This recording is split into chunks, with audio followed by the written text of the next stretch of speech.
আলম ভাই, এখন যদি আরাফাতকে আপনি সামনাসামনি পেতেন কি করবেন? মার মার সেই মার গণধোলায় মার দেবো আগে, মিষ্টি বিতরণ পরে ওরে আগে মার। কালকে কোর্টে যাবো, কালকে কোর্টে তোলা আমার সামনে খালি পায় ওরে কালকে কোর্টে মারবো, ওরে কালকে ডিম মারবো, পচা ডিম মারবো কোর্টে। এই আরাফাত রহমান যে ভোটে আমার সাথে জয়ী হতে পারেনি, তারপরে সে যখন ভোটে জয়ী হতে না পারে তখন আপনারা দেখেছেন সে তার গুন্ডা বাহিনী দিয়ে রাস্তার উপর ফেলে আমাকে মারধর করেছিল এবং আমি কোন রকম সেখান থেকে আমার নিজের জীবন বাঁচানোর জন্য সেখান থেকে আমি দৌড়ে পালিয়ে যাই। সে কিন্তু ভোটে পাস করেনি, আপনারা সবাই দেখেছেন। আমাকে মারধর করেছে এই কারণে যখন সে ভোটে জিততে পারতেছিল না তখন সারা জাল ভোট মারতেছিল। কেন্দ্রে সেই জাল ভোট যখন মারে আমি হাতে নাতে ধরি, তো সেই টাইমে তারা কেন্দ্র থেকে আমাকে ধাক্কে বার করে নিয়ে আসে, পোষণ ধরে মারধর করে।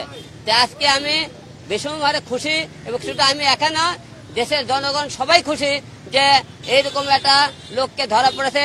সে সন্ত্রাসী, আমাদের দেশের সম্পদ লুট করছে এবং আমাদের জনগণের ক্ষতি করছে। সে ভোটে কিন্তু জয়ী হতে পারেনি এবং আগামীকাল আমাকে গুলশানে যে হত্যা করার চেষ্টা করা হয়েছিল সেই জন্য আগামীকাল কোর্টে আমি মামলা করব আমার হত্যা করার চেষ্টায় এবং আমার আসনটাতে তারা ছিনিয়ে নিয়েছে, এই কারণে আমরা আগামীকাল মামলা করবো কোর্টে। আমরা শুনেছি গুলশানে মনে করেন আজকে তাকে নিয়ে যাওয়া হবে, তারপরে শুনলাম না গুলশানে না ডিবিতে আনা হবে। তারপরে আমরা এখানে আসলাম যে আসামি এখনো ভেতরে আছে কিনা আমি জানি না, তবে ধরা পড়ছে এটা আপনারা সবাই নিশ্চিত থাকেন এবং আগামীকাল তাকে কোর্টে ওঠানো হবে মনে হয়। কালকে কোর্টে ওঠানো হয়, কালকে আমি কোর্টে অবশ্যই মামলা করব, কালকে কোর্টে যাব। কালকে কোর্টে যায় তার আমরা এমন শাস্তি আমরা সরকারের কাছে আবেদন করব ভবিষ্যতে এইরকম জানে এমপি মন্ত্রী দেশে কোনদিন যাতে হলে তারা যাতে দেশের এরকম ক্ষতি না করে, মানুষের অত্যাচার না করে, জুলুম না করে এবং কোনো মায়ের বুক যাতে খালি না করতে পারে। আজকে মিষ্টির কোনো হিসাব নাই, আনলিমিটেড যেখানে দাঁড়াবো সেখানে মিষ্টি খাবে, সেখানেই খাওয়াবো, কোনো হিসাব নাই, হিসাব ছাড়া মিষ্টি খাওয়া নেবে। এবং এছাড়াও আমার যারা ভক্ত আছে যারা আরাফাতের ধরার এই খুশিতে বিভিন্ন জেলায় জেলায় সেখানে মিষ্টি বিতরণ করতেছেন।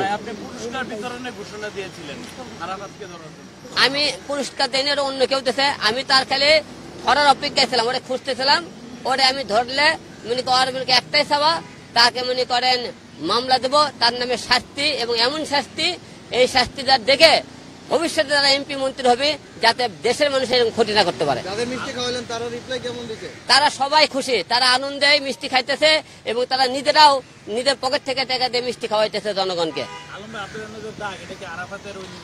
আরাফাতের যখন আমরা ঢাকা 17 দাগ দুগ দেখে চেনালে মারের দাগ খুশি টুসি মারছিল, আপনারা দেখছেন সেই যে মারছিল এখনো মারের দাগ আছে এখনো। আপনি মিথ্যে কথা বলে লাভ নাই, কতটা মারধর করছে আপনি সেখানকার ভিডিও ফুটেজ গুলো আপনি টাইনে আবার দেখলে বুঝতে পারবেন তারা কি আর আমাকে মারছে। সেই মারের দাগ এখন আমার গালে আছে, দেখেন এখন দাগ আছে, আপনি দেখতে পারতেছেন।